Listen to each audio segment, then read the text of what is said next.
गांव में दो भाई रहा करते थे। बड़ा भाई आंखों से अंधा था, वह देख नहीं सकता था, लेकिन उसके कानों की शक्ति बहुत तेज थी। छोटी सी आवाज भी वह बड़ी गहराई से सुन लेता था। छोटे भाई ने एक दिन विचार किया कि खेत में बहुत ज्यादा जानवर आते हैं जो फसल को नुकसान पहुंचा देते हैं। बड़ा भाई अंधा था, गांव में खाली बैठा रहता था, इसीलिए छोटे भाई ने सोचा कि क्यों ना मैं अपने बड़े भाई को खेतों में बिठा दूं। वह अपने खेत में एक छोटी सी झोपड़ी बनाता है और अपने अंधे भाई को खेत में बिठा देता है और उससे कहता है कि यदि तुम्हें किसी भी जानवर की आहट आए तो वहीं पर चिल्लाना शुरू कर देना, ताकि वह जानवर हमारे खेत से भाग जाए और हमारी फसल को कम नुकसान हो। वह अंधा युवक अपने छोटे भाई की बात मानकर वहीं खेत में रहना शुरू कर देता है।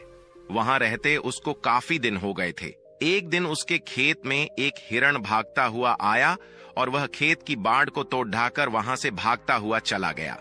तभी उसका पीछा करते हुए एक राजा वहां पर पहुंचा और वह राजा उस अंधे आदमी से पूछता है कि भाई, मैं एक जानवर का पीछा कर रहा था, क्या तुमने किसी जानवर को देखा है?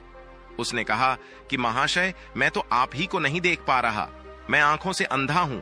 लेकिन मैं आपको एक बात बताता हूं, वह जानवर जिसका पीछा कर रहे हैं वह आपके लायक नहीं है, आप उसका पीछा मत करो। राजा यह सुनकर बड़ा हैरान हुआ। यह तो अंधा आदमी है और भला यह मुझे कैसे बता सकता है कि वह जानवर मेरे लायक नहीं है? राजा ने पूछा, क्यों भाई, क्या बात है? तुमने ऐसा क्या देख लिया उस जानवर में कि वह जानवर मेरे लायक नहीं है, मेरे शिकार करने के लायक नहीं है? तभी वह अंधा आदमी उसे बताता है कि राजा साहब, वह हिरण नहीं है, हिरणी है और वह गर्भवती है, और गर्भवती हिरणी का शिकार कभी भी किसी राजा को शोभा नहीं देता, इसीलिए वह आपके लायक नहीं है। यह सुनकर राजा और ज्यादा हैरान रह गया। राजा ने सोचा कि यह तो अंधा आदमी है, इसको भला कैसे पता कि वह गर्भवती है? राजा ने उस अंधे आदमी को कुछ नहीं कहा और उसने अपने सेनापति को कहा कि किसी भी हालत में जो हिरण भागा है उसे पकड़ना ही होगा, और वह भी जिंदा, क्योंकि मुझे पता लगाना है कि वह गर्भवती है या नहीं है। क्योंकि यह अंधा आदमी बड़े विश्वास के साथ यह बात कह रहा है कि वह एक गर्भवती हिरणी है। यह सुनकर वह सेनापति उस हिरणी का पता लगाना शुरू कर देता है। कुछ समय बाद सेनापति वापस राजा के पास आता है और राजा को बताता है कि राजा साहब, बात तो बिल्कुल सही है, वह एक गर्भवती हिरणी थी। यह पता लगने के बाद राजा ने सोचा कि भला एक अंधा आदमी कैसे पता लगा सकता है कि वह हिरणी गर्भवती थी? यह तो अंधा है, भला इसे कैसे पता चला कि वह हिरणी है और वह भी गर्भवती? यह तो बड़ी आश्चर्यजनक बात है। अब राजा के मन में यह बात पक्की बैठ गई कि मुझे कैसे भी पता तो लगाना ही होगा कि उस अंधे आदमी को यह सब कैसे पता चला। तभी वह राजा उस अंधे आदमी के पास पहुंच जाता है और उससे कहता है कि मैं तुमसे एक बात पूछना चाहता हूं, तुमको कैसे पता चला कि वह हिरणी है और वह भी एक गर्भवती हिरणी है? तुम्हें तो हिरण और हिरणी का भेद भी नहीं पता होगा, लेकिन फिर भी तुमने यह सब कैसे पता लगा लिया? क्या तुम कोई जादूगर हो? क्या कोई चमत्कारी पुरुष हो? अंधा आदमी बड़ी सरलता के साथ कहता है कि राजा साहब, जब आप उस हिरण का पीछा कर रहे थे तो वह भागती हुई मेरे खेत में पहुंच गई। मेरे खेत की जो बाढ़ है वह बहुत ऊंची नहीं है, वह छोटी सी बाढ़ है। कोई भी हिरण बड़ी आसानी के साथ उसे फांदकर उस पार जा सकता था, लेकिन यह हिरणी उसे फांदने की बजाय उस बाढ़ को तोड़कर खेत में घुसी थी। यदि वह कूद कर जाती तो उसके बच्चे को या उसको नुकसान हो सकता था, और इसी बात पर मैंने पता लगा लिया कि वह गर्भवती थी। राजा ने सोचा कि भले ही यह आदमी अंधा है, लेकिन है तो बड़ा ज्ञानी, इस आदमी का कुछ इस्तेमाल करना चाहिए, इससे कुछ काम निकलवाना चाहिए। इसके बाद वह राजा अपने नगर में चला जाता है। रात भर सोच विचार करने के बाद अगली सुबह वह अपने सेनापति को उस आदमी के पास पहुंचता है और अपने सेनापति से कहता है कि उस अंधे आदमी को अपने साथ अपने महल में लेकर आओ। अंधे आदमी को पता था कि राजा जरूर कुछ न कुछ ऐसा काम मुझे देंगे जो मुझे पक्का मुसीबत में डाल देगा, लेकिन राजा का हुक्म था, इसीलिए उसे महल तो चलना ही था।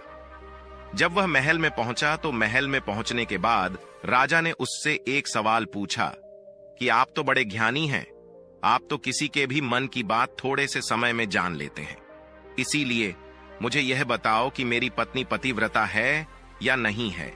अंधा आदमी राजा को समझाने की कोशिश करता है कि राजा साहब इन बातों में कुछ नहीं रखा। अगर आप दूसरे के मन की बात जानने की कोशिश करेंगे तो हो सकता है कि यह आपको बहुत दुख पहुंचाए, इसीलिए जाने दो, ये सब मत करो।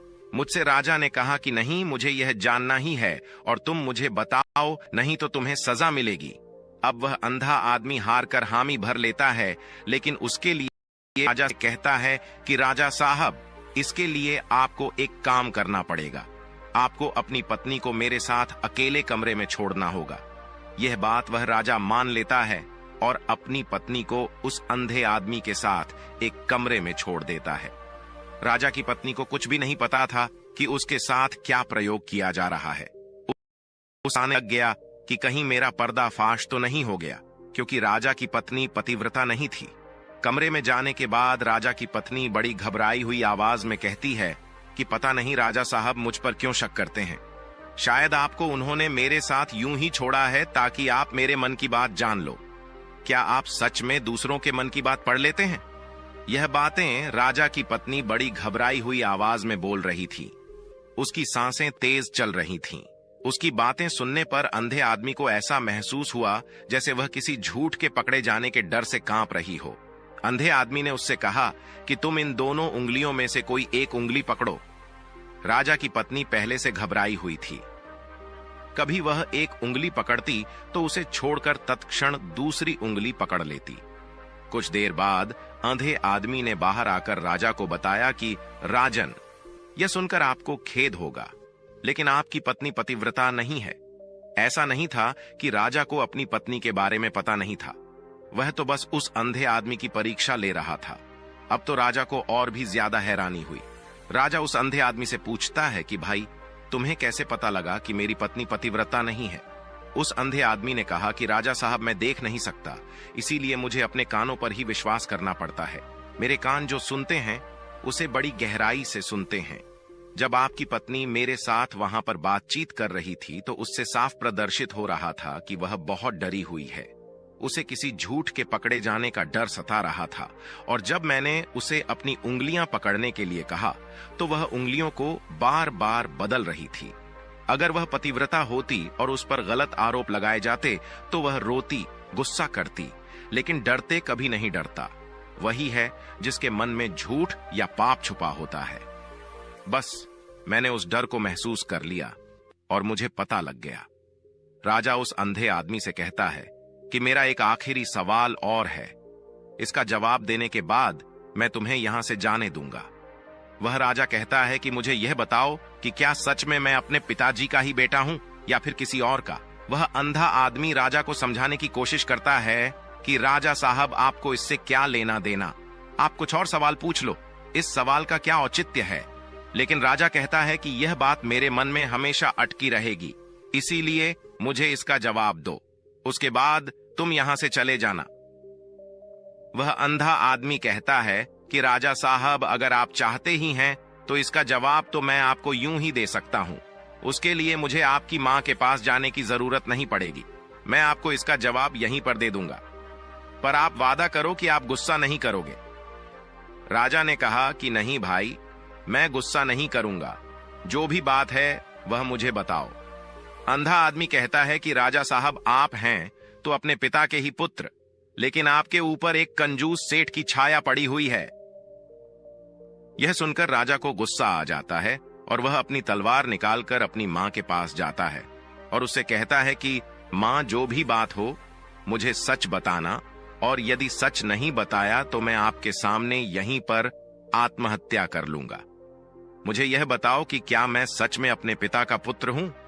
उसके बाद वह मां कहती है कि बेटा, तू है तो अपने पिता का ही पुत्र, लेकिन तुम्हारे ऊपर एक कंजूस सेठ की छाया पड़ी हुई है। मैं एक बार नहाने के लिए अपना मुंह दर्पण में देख रही थी, तभी मुझे दर्पण में पीछे से एक कंजूस सेठ नजर आ जाता है और उसी की छाया तुम्हारे ऊपर पड़ गई। राजा उस अंधे आदमी से पूछता है कि मुझे जवाब दो कि तुम्हें कैसे पता लगा कि मेरे ऊपर एक कंजूस सेठ की छाया पड़ी हुई है। तब वह अंधा आदमी कहता है कि राजा साहब, आपने मेरे से 2 सवालों के जवाब ले लिए और उन सवालों के जवाब मैंने बड़े अच्छे तरीके से दिए। लेकिन उसके बदले कोई दूसरा राजा होता तो मुझे इनाम देता, धन संपत्ति देता, लेकिन आपने मुझे फूटी कौड़ी तक नहीं दी।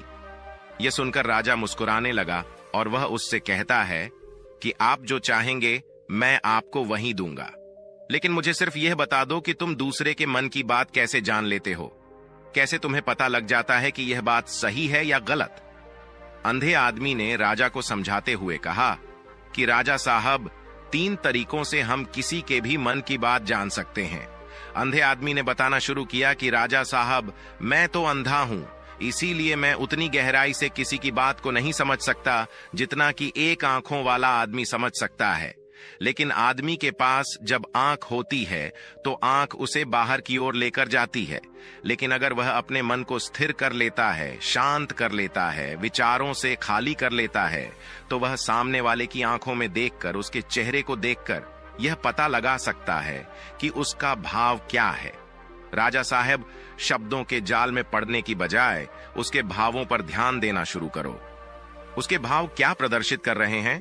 क्या वह जो बोल रहा है उसके भाव उसके साथ मेल खा रहे हैं या नहीं खा रहे? अगर उसके भाव अलग हैं, शब्द अलग हैं, तो साफ सी बात है, जाहिर है कि वह झूठ बोल रहा है। इसीलिए सबसे पहला तरीका है कि शब्दों से ज्यादा भाव को अहमियत देना सीखो और फिर यह समझ लो कि उसके भाव और शब्दों में सामंजस्य स्थापित हो रहा है या नहीं हो रहा। उदाहरण के लिए, आपकी पत्नी को जहां पर रोना चाहिए था, गुस्सा करना चाहिए था, वहां पर वह डर रही थी और साथ में यह बोल रही थी कि मैं पतिव्रता हूं। मैंने अपने पति को कभी धोखा नहीं दिया, लेकिन यह बात समझने की थी कि यह शब्द बोलते हुए उसे डरने की क्या जरूरत थी। दूसरा तरीका समझने के लिए तुम्हें अपने मन को बिल्कुल शांत करना होगा, एकाग्र करना होगा। जब तुम पूरी एकाग्रता के साथ सामने वाले की आंखों में आंखें गड़ाकर देखते हो, ध्यान से सुनना गड़ाकर देखते हो, तो तुम्हें उसके भाव, तुम्हें उसके मन की बात स्पष्ट दिखाई देने लगती है। लेकिन तुम्हें उसके लिए सामने वाले की आंखों में एकटक देखना होगा, बिना पलक झपकाए, और तुम्हारी आंखें बिना पलक झपकाए तभी रह सकती है जब तुम्हारा मन शांत हो, उसमें कोई विचार ना हो। जितनी स्थिर तुम्हारी दृष्टि होगी, उतना ही सच सामने वाला तुम्हारी आंखों में देखकर बोलेगा। वह तुमसे झूठ नहीं बोल पाएगा। चाहे तो तुम इसका अपने जीवन में प्रयोग करके देख लेना, और आंखों के स्थिर होने के साथ तुम्हारे कान भी खुले होने चाहिए। वह जो बोल रहा है उसके प्रति तुम्हारे कान पूरी तरह से सजग होने चाहिए। जितना तुम ध्यान के द्वारा वर्तमान में रहने का अभ्यास करोगे, तुम सामने वाले के मन की बात उतनी ही आसानी के साथ जान पाओगे और साथ में उनका झूठ भी पकड़ पाओगे। और सबसे आखिरी तरीका जिससे तुम किसी के भी मन की बात बड़ी आसानी के साथ जान सकते हो, उसके लिए तुम्हारे पास मनुष्य की शारीरिक क्रियाओं की समझ होनी चाहिए। उदाहरण के लिए, जब कोई तुम्हें यकीन दिलाने के लिए अपने हाथों का बहुत ज्यादा इस्तेमाल करता है, वह तुम्हें यकीन दिलाना चाहता है और उसे यकीन दिलाने के लिए वह अपने हाथों का इस्तेमाल करता है, बहुत ज्यादा इस्तेमाल करता है। तो इसका मतलब यह हुआ कि वह जबरदस्ती तुम्हें अपनी बात पर यकीन दिलवाने की कोशिश कर रहा है।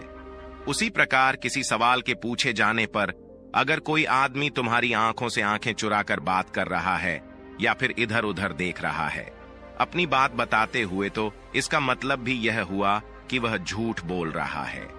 लेकिन इसके लिए तुम्हारे अंदर वह समझ होनी चाहिए जो मनुष्य की शारीरिक क्रियाओं को देखकर समझ में आती है। ये 3 तरीके सुनकर राजा बहुत संतुष्ट हो गया और उसने उस अंधे आदमी को बहुत सारा धन देकर वापस उसकी झोपड़ी में भिजवा दिया।